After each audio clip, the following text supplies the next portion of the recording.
essa é a sexta lição, a sexta palestra, mensagem, e ela está baseada em Efésios capítulo 4.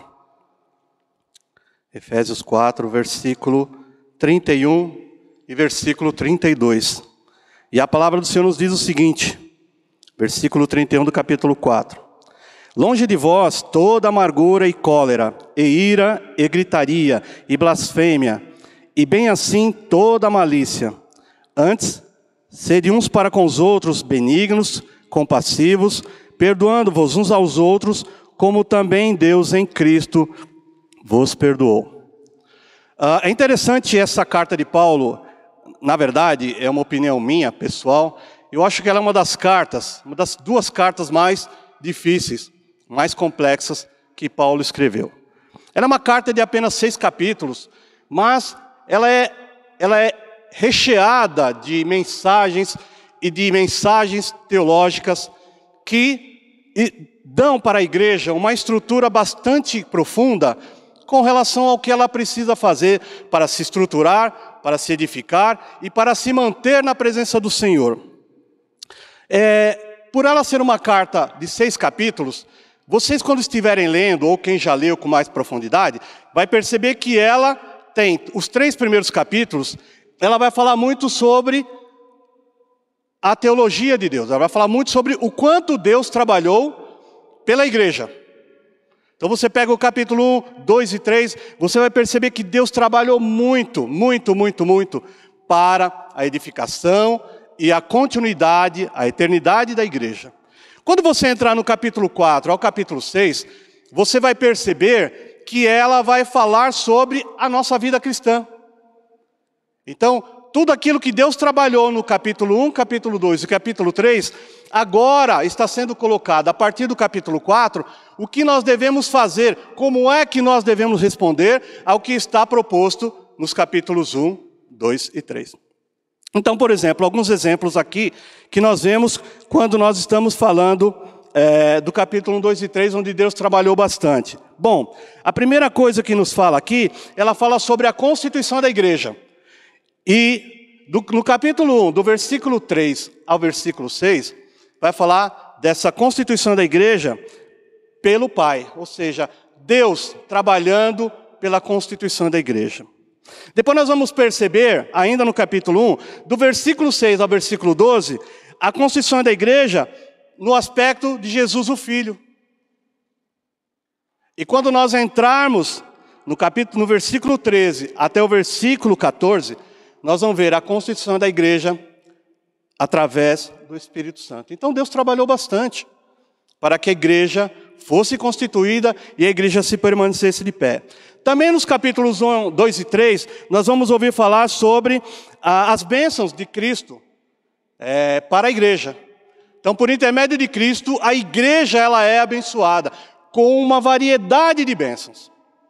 Também nós podemos falar que a respeito do selo do Espírito Santo dado a todo aquele que confessa Jesus como seu Senhor e Salvador. Também nós vamos ver, falando a respeito do pecado, como é que foi que o pecado foi introduzido na terra até a salvação mediante a cruz de Cristo. Nós também vamos ver nos 3 primeiros capítulos, falando sobre que judeus e gentios agora estão unidos pela cruz de Cristo. E também vai falar a respeito do papel da igreja na edificação do corpo de Cristo. Então Deus trabalhou bastante, né? E Paulo foi um servo do Senhor extremamente sábio para relatar isso para nós, ok? Para relatar isso para nós. Então, se o capítulo 1, capítulo 2 e capítulo 3 fala muito sobre a teologia do Senhor e tudo que Ele fez para a edificação da igreja, então esse é o fundamento da igreja. 4, 5 e 6, ele é a edificação do relacionamento que eu preciso ter com você. Então eu, como um servo do Senhor, salvo em Jesus Cristo, eu tenho que ter um relacionamento muito profundo, muito íntegro, muito santo com você, porque isso é uma resposta do que está no capítulo 1, 2 e 3. Então essa edificação relacional, que começa a partir do capítulo 4, ela se estende até o capítulo 6. E aí, quando nós entramos aqui no capítulo 4, Paulo já começa falando sobre unidade. Então Paulo está dizendo para nós sobre a unidade que deve haver dentro da igreja. E ele diz assim, a partir do versículo 4 do capítulo 4. Há somente um corpo, um espírito, como também fossem chamados numa só esperança da vossa vocação. 5. Há um só Senhor, uma só fé, um só batismo, um só Deus e Pai de todos, o qual é sobre todos, age por meio de todos e está em todos. Então, o que Paulo está reivindicando a partir do versículo 4 é: Fernando, mantenha um bom relacionamento com o teu próximo, porque é isso que Deus espera, diante de tudo que ele trabalhou nos 3 primeiros capítulos.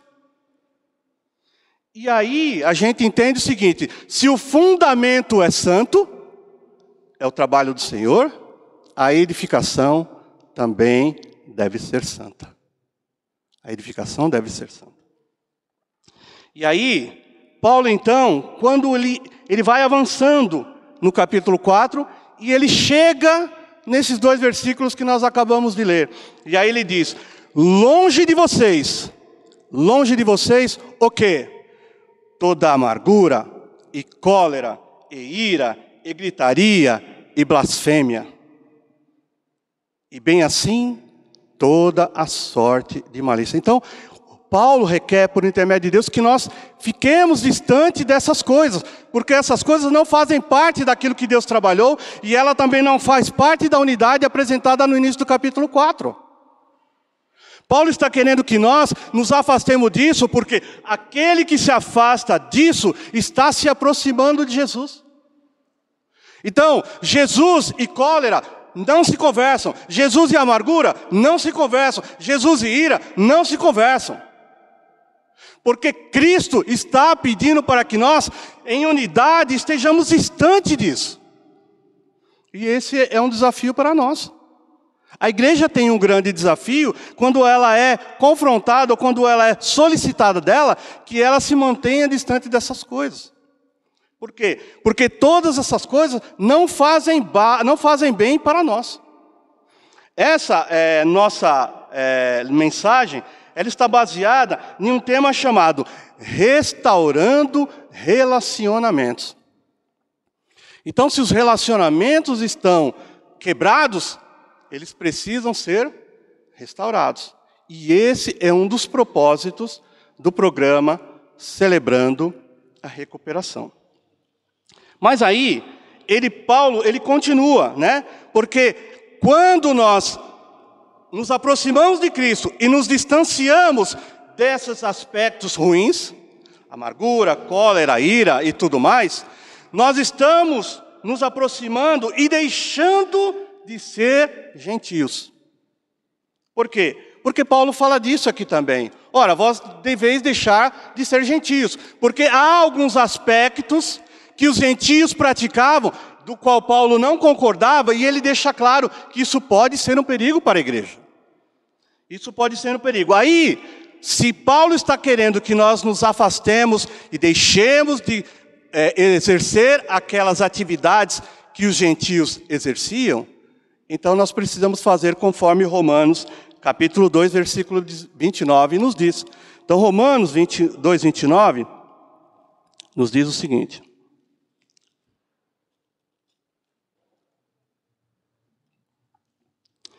porém, judeu é aquele que o é interiormente, e circuncisão é aquela que é do coração, no espírito, não segundo a letra, e cujo louvor não procede de homens, mas de Deus.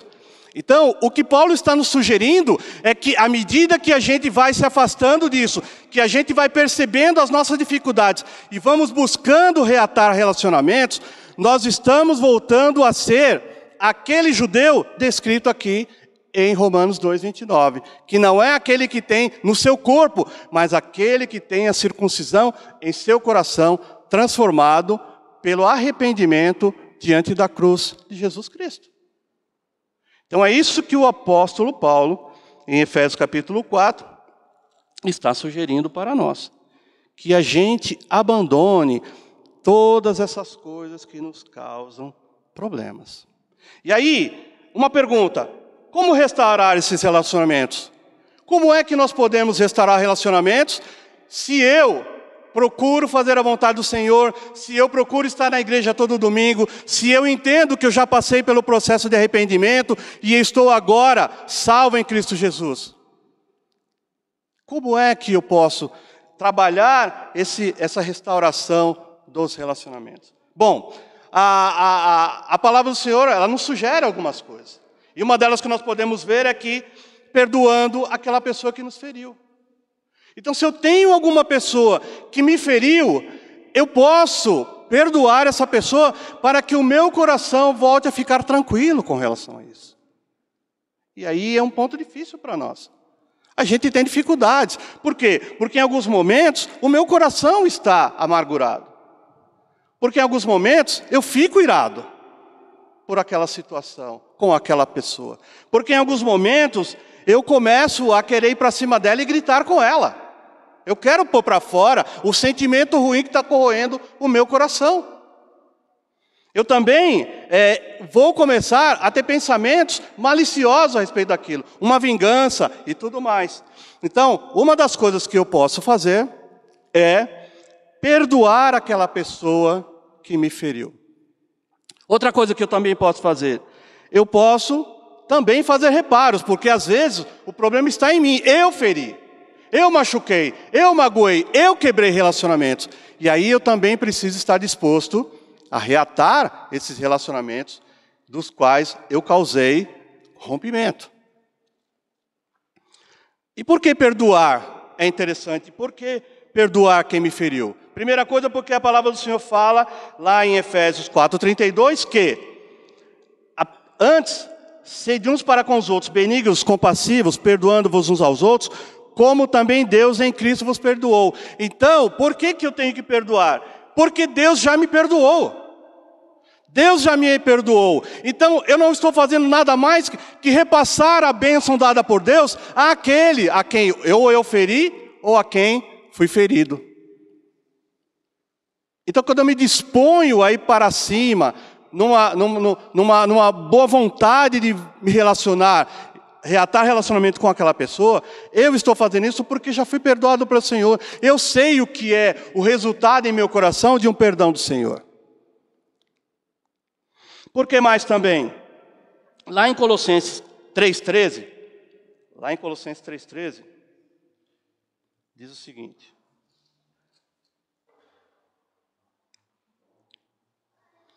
suportai-vos uns aos outros, perdoai-vos mutuamente, caso alguém tenha motivo de queixa contra outrem. Assim como o Senhor vos perdoou, assim também perdoai vós. Então, Colossenses 3:13 está falando exatamente aquilo que está falando em Efésios 4:32. Por causa do Senhor já ter me perdoado, eu estou apto a também perdoar. Outra coisa por que eu devo perdoar? Porque ressentimento, ele não funciona na minha vida. O ressentimento que eu carrego, ele não faz bem para mim.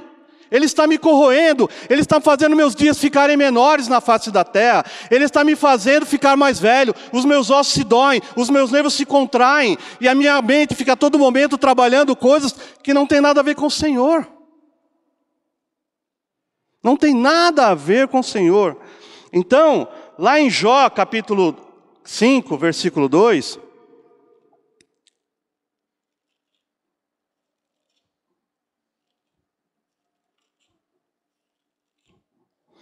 Lá em Jó, capítulo 5, versículo 2, diz assim: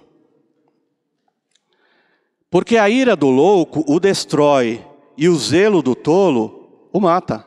Ou seja, não há vida em uma pessoa que está ressentida. Não há pureza no coração, não há alegria para uma pessoa que está irada,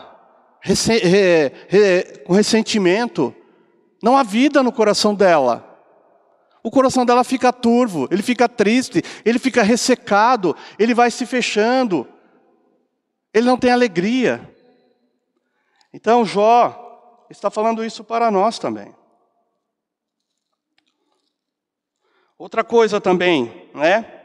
Porque eu preciso perdoar. porque lá na frente eu vou precisar de perdão. A minha vida não vai acabar hoje, em nome de Jesus. Então eu sei que amanhã eu vou precisar do perdão, que seja do Senhor, que seja do pastor, que seja de você, meu irmão, que seja de você, meu irmão. Eu vou precisar de perdão, porque amanhã eu vou errar de novo. O meu erro, ele não termina aqui. A cruz de Cristo não me impede de continuar errando. Então em algum momento, tenha certeza, eu vou precisar do teu perdão. Você vai precisar do meu perdão. E aí nós vamos voltar a conversar, vamos nos abraçar, e tudo aquilo que não estava bom, vai voltar a ficar bom. Então ele está nos dizendo isso. Como é que eu posso perdoar? De que maneira, Senhor, eu posso ser usado e posso perdoar pessoas? De que maneira? Bom, primeira coisa, é interessante você falar da sua ferida. Que ferida é essa que está te corroendo? A minha esposa e minha filha sabem perfeitamente bem. Eu sou uma pessoa que eu tenho muita facilidade de falar as coisas que estão passando na minha cabeça. Isso para mim, eu acho que é uma terapia. Para mim é uma terapia. Então assim, em casa minha vida é um livro aberto, minha esposa e minha filha sabem. Então se alguma coisa aconteceu comigo, eu de imediato já chego, eu vou contando, vou falando, eu vou meditando, o Senhor vai me respondendo, e eu vou dizendo, olha, o Senhor já está falando comigo isso, e as coisas vão caminhando da maneira que o Senhor quer. Eu tenho facilidade para isso. Então, o Celebrando a Recuperação, ele nos dá essa dica. Olha, uma das maneiras que você pode fazer isso é exponha a sua ferida, exponha seu problema. Seja transparente. Isso vai te ajudar. No começo dói, no começo é difícil, mas isso é um passo importante para o fechamento dessa ferida e a conclusão desse processo. Outra coisa, como é que eu posso perdoar? Liberando a pessoa que me ofendeu, liberando a pessoa que falou alguma coisa que não me agradou. Por quê? Porque senão eu vou continuar preso àquela ferida, ela não vai fechar. Ela vai ficar estancada, ela vai ficar sangrando, ela vai ficar soltando sujeiras, impurezas que não são boas. E por que que eu também preciso perdoar? Porque eu preciso trocar a ferida que está me corroendo pela paz do Senhor. A paz do Senhor, ela precisa voltar a habitar nos nossos corações. Ela precisa voltar a habitar nos nossos corações. E aí, olhando de novo aqui a carta de Paulo aos Efésios, a gente vai perceber que aquele trabalho feito nos capítulos 1, 2 e 3, agora nós só precisamos responder a isso com obediência. É uma obediência que o Senhor está pedindo para nós aqui. Com certeza o esforço para reatar relacionamento, para voltar a fazer com que aquele que estava distante de mim se torne próximo, aquele que por enquanto está meu inimigo, porque eu briguei com ele, volte a ser meu amigo. O Senhor já trabalhou bastante por isso ali, agora Ele nos quer apenas que nós respondamos a Ele com obediência. E aí, uma das coisas que eu posso fazer quem são essas pessoas? Quais são essas pessoas que estão lá? Faça isso, você, um exercício seu, você e Deus. Quem são as pessoas? Olha, é o pastor Davi, é o pastor Fernando, olha, é o irmão Eugênio, olha, é a Mariana, olha, é o José, é a Maria. Faça uma relação daquelas pessoas que estão nessa situação com você. Isso vai te ajudar. Não a relembrar do que passou, mas a fazer com que você volte a encarar o problema que precisa ser resolvido. Então essa é uma das maneiras, que eu posso fazer isso. Uma outra coisa também, já que eu estou fazendo essa lista das pessoas com quem estou com problema, uma outra coisa que eu posso responder: como é que eu gostaria que aquela irmã, aquele irmão que me ofendeu, viesse reatar o relacionamento comigo? Isso é importante também. Por quê? Porque dependendo de como você disser, se responder, como é que aquela pessoa deveria vir até mim para resolver aquele problema, pode ser que seja essa uma das maneiras pelas quais eu também devo ir até tal pessoa para também resolver o problema que eu tenho com ela. E aí, eu posso fazer isso conforme Eclesiastes capítulo 8, versículo 6, ele fala que há um momento certo para isso. Então eu vou precisar de uma oração, eu vou precisar me estruturar, eu vou precisar estar muito contrito, eu preciso estar humilhado. Eu preciso estar humilhado. Eu não posso chegar altivo para resolver um problema onde uma das coisas mais importantes requeridas ali é a humildade, é a compaixão, é a empatia, é o diálogo, é o amor, é o abraço, é o beijo, é o ombro. Eu preciso ter isso. Então há necessidade de fazer isso. Eclesiastes vai falar disso, que há um tempo para essas coisas. Então no momento certo, da maneira correta, eu vou fazer essas coisas conforme a vontade do Senhor. Lá no capítulo 4, aqui, versículo 15, nos diz o seguinte, versículo 15. Mas seguindo a verdade em amor, cresçamos em tudo naquele que é o cabeça, Cristo. Então ele fala o seguinte, é necessário haver o quê? Verdade e amor, sinceridade. Tudo precisa ser muito transparente durante esse processo de reatar relacionamentos. E aí, ele continua dizendo aqui, e isso vai fazer com que nós cresçamos. Eu e o ofendido, ou eu, o ofensor, e aquele que foi vítima da minha ofensa. Quando o relacionamento ele começa a ser reatado, eu volto a crescer na presença do Senhor. Uma outra coisa, Provérbios, capítulo 12, versículo 18.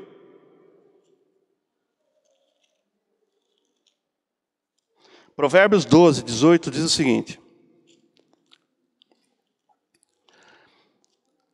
Alguém a cuja tagarelice é como as pontas da espada, mas a língua dos sábios é medicina. Vou repetir. Alguém há cuja tagarelice é como pontas de espada, mas a língua dos sábios é medicina. Ou seja, até na hora em que eu for conversar com essa pessoa ou com essas pessoas, a minha língua, a minha palavra, a que sai da minha boca, ela tem que ser uma palavra construtiva, ela tem que ser uma palavra edificante. Porque senão, vai ser como a primeira parte desse versículo aqui. Eu vou piorar a situação e vai haver ainda mais ira do que aquela que já existe. Então eu preciso ter essa percepção e tomar esse cuidado. Paulo também continua falando aqui. Deixa eu voltar para o nosso texto base.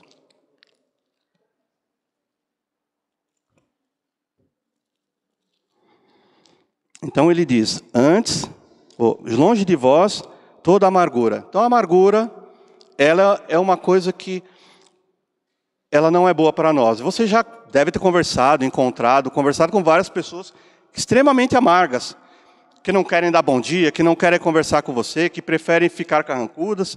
Então isso não é bom. Então, longe de vós toda amargura e toda a cólera. Ou seja, a minha vontade de responder aquilo que não me fez bem. Então eu preciso me conter dentro dessa cólera. E ira, e gritaria. Então precisa ser palavra de amor, palavra de brandura. E blasfêmia, ou seja, em nenhum momento eu posso colocar toda a minha fé ou toda aquela palavra do Senhor já inserida em meu coração, eu não posso jogar ela pelo ralo. Eu não posso ofender a pessoa do Senhor, eu não posso ofender a pessoa de Cristo, eu não posso entristecer o Espírito Santo. E é interessante, hoje nós estávamos estudando 2 Samuel, e a palavra do filho pródigo e a palavra de Davi, quando peca para o Senhor, é a mesma. Eles falam assim, pequei contra os céus, ou pequei contra Deus. A primeira pessoa a ser ofendida quando nós pecamos é o Senhor. O Senhor é a primeira pessoa. E aí então é o Senhor agora que está falando, ok, Fernando, ok, e agora? O que você vai fazer? E Deus vai ficar aguardando a minha resposta, a tua resposta, diante dessa situação. Mas aí, Paulo continua no versículo 32. Antes, ou seja, antes de mais nada, primeiramente, sede uns para com os outros benigno. Ah, como é bom. Ah, como é bom a gente estar na igreja e eu não ter problema com o meu irmão, eu não ter problema com a minha irmã. Como é bom encontrar o irmão Olinto e poder abraçá-lo sem nenhuma parede entre eu e ele. Ah, como é bom. Ah, como é bom abraçá-lo. Ah, como é bom conversar com ele e perguntar para ele como vão as coisas. Ah, como é bom a gente conversar sobre as coisas do Senhor, quando nada nos impede de que esse relacionamento avance e cresça. Então, antes, sede uns para com os outros benignos, compassivos também. Então, quando o irmão tiver algum problema, eu vou estar totalmente disponível para ouvi-lo, para abraçá-lo, para dar meu ombro, para ele chorar, para ele conversar, para ele pôr para fora aquilo que está entristecendo o coração dele. Não haverá empecilho também para isso. Perdoando-vos uns aos outros, como Deus também vos perdoou. Então a receita está dada, o caminho já está traçado. Eu não preciso inventar a roda, nós não precisamos inventar a roda, porque a receita do bolo já está dada aqui. Eu tenho que perdoar aquele que me ofendeu ou aquele a quem ofendi, eu tenho que perdoar como o Senhor nos perdoou. Como o Senhor nos perdoou. Então a receita aqui está dada. E continuando, perdoando-vos uns aos outros, como também Deus perdoou em Cristo Jesus. Então, tudo volta de novo aos capítulos 1, 2 e 3, fruto de um trabalho grandioso do Senhor para a edificação da igreja. O que nós estamos falando aqui no capítulo 4 é referente à igreja. Então, a igreja fundamentada em tudo que Deus trabalhou, ela vai crescer, ela vai se edificar com muita rapidez. Por quê? Porque os problemas que aparecerem, eles rapidamente serão resolvidos, serão solucionados. Irmãos, eu tenho uma mãe, a minha mãe faleceu ano passado, dia 15 de maio do ano passado.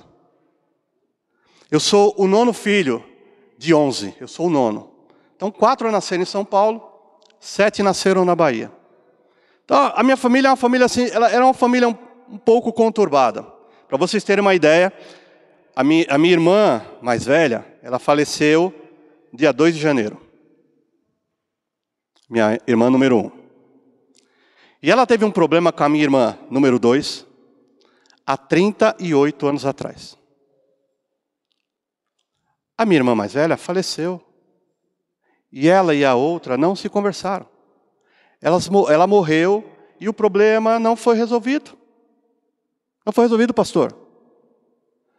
38 anos sem se conversar.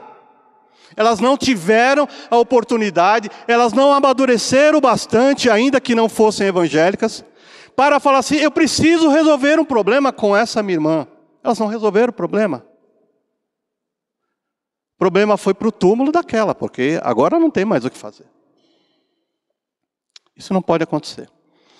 Então, em 84, eu tive um problema, uma conversa muito séria com a minha mãe, muito difícil. E aquilo criou uma rusga entre nós.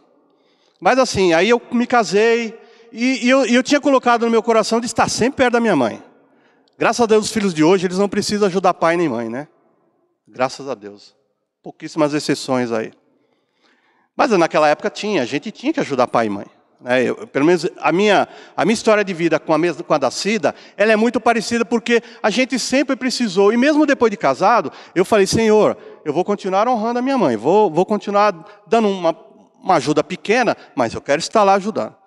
E isso foi acontecendo. Então nós nos casamos em 94, e aí nós estamos casados há quase 29 anos, vai fazer agora em novembro, e minha mãe então faleceu o ano passado. Em maio. Em dezembro do ano anterior, isso foi em 2001, minha mãe faleceu em 2021. Em dezembro de 2020, a minha mãe disse o seguinte, olha, eu já não estava mais trabalhando, então eu estava conseguindo ir 3 a 4 vezes por semana lá. Ela já estava cadeirante, ela teve um encontro com o Senhor, e aí ela pegou e falou assim para mim, olha, eu quero conversar com todos os meus filhos. Eu queria que todos os filhos viessem até mim, para que eu tivesse uma conversa em particular com eles. Eu falei, nossa, que coisa maravilhosa, eu vou ajudar a senhora nisso. Pode ser? Pode ser? Não, pode ser sim. Então, eu já me prontifiquei a conversar com ela, porque eu me lembrei lá de Gênesis capítulo 49, 50, ali a conversa de Jacó com seus filhos. Então era interessante, porque assim, eu sempre procurei estar muito perto dela. Acho que poucos filhos estavam tão perto quanto eu. Havia os outros irmãos meus que estavam perto da minha mãe, como eu estava. E então aí eu cheguei um dia lá, tranquei a porta do quarto e eu fui conversar com ela. Falei, mãe, eu estou aqui. Aquele dia a senhora disse que estava disposta e que queria conversar com todos os filhos. Então, eu gostaria de ser um dos filhos com quem eu pudesse conversar contigo. Né? E lembrando da bênção lá de Jacó sobre os seus filhos. E aí a minha mãe voltou num problema de 84. E ela começou a pedir perdão.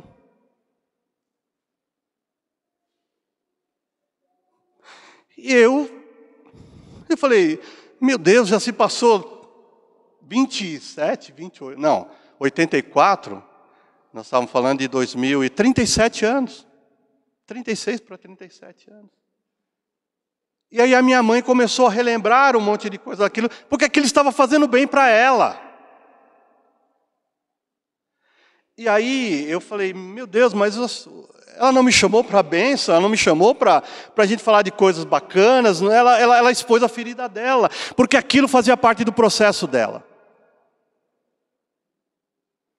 E nós ficamos ali em uma conversa, foi difícil, né? Porque aí, como a palavra a mensagem está nos dizendo, deve haver transparência. Nós conversamos, ela expôs os pontos dela, eu expus os meus, e eu falo com muita tranquilidade. Minha filha sabe com detalhes o que é, minha esposa sabe com detalhes o que é, pela facilidade que eu tenho de falar os meus problemas. Acabamos ali e conversamos. Então, para mim ficou muito tranquilo. Já com outro irmão meu, isso não aconteceu. A situação ficou pior. Mas isso é um assunto que eu não quero tratar.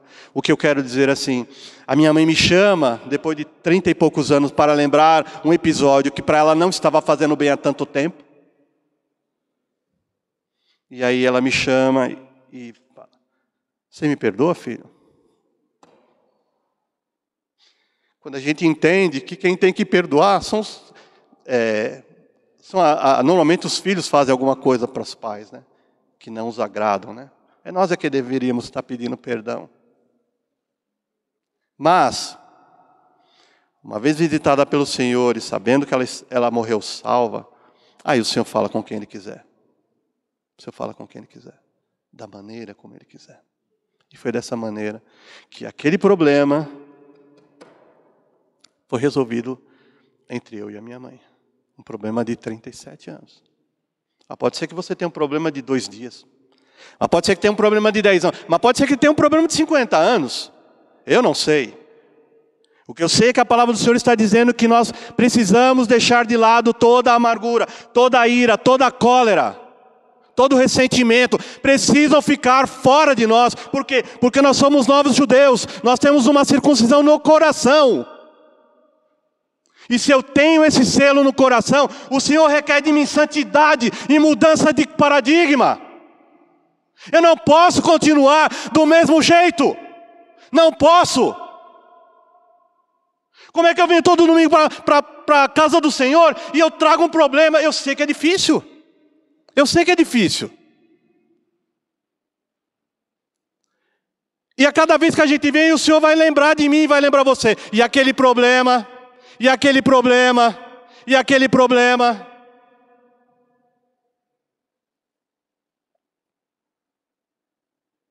Nós somos novas criaturas, meus irmãos.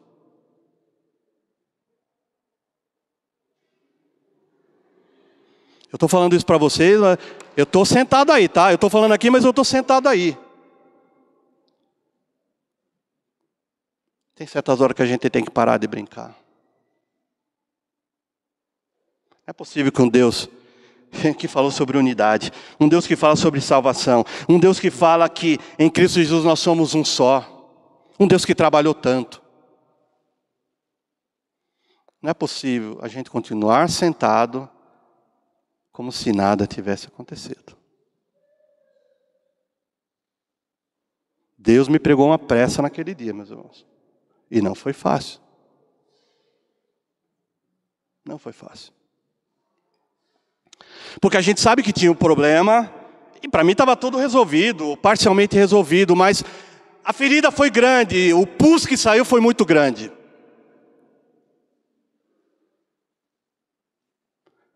O que restou? O bálsamo do Senhor. Eu tenho certeza que comigo ela ficou muito tranquila e morreu em paz com relação a isso. E eu também estou tranquilo. Porque fizemos exatamente a vontade do Senhor. Irmãos, há uma música do grupo Bee Gees. Eu tenho certeza que quem tem mais de 30, mais de 40, conhece essa música, tá? O nome da música se chama How Can You Mend a Broken Heart? Como é que eu posso consertar um coração quebrado ou ferido? E aí a música é muito bonita. Eu tenho certeza que vocês conhecem, devem saber até a tradução.